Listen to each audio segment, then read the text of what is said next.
Hold up daw! Akin na yung bag mo! Ito na po! Ha? Jen, ikaw ba yan? Classmate? Ikaw nga si Jen.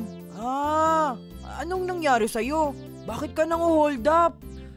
Wala, hobby ko lang to. Walang iya ka? Ikaw nga talaga si Jen. Ikaw yung bonak sa school dati. Naaalala na kita.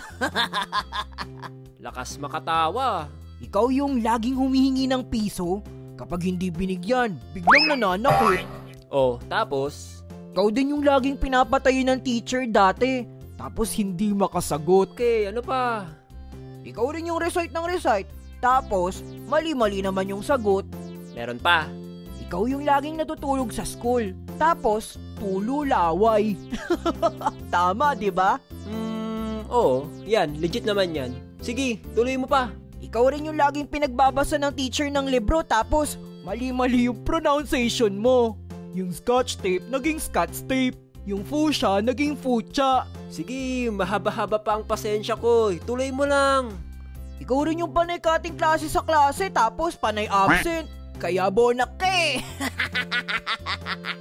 Ano pa? Isa na lang talaga. Ito, last na to. Siguro puro itlog yung ulam mo dati. Kasi puro itlog yung score mo sa exam at quizzes.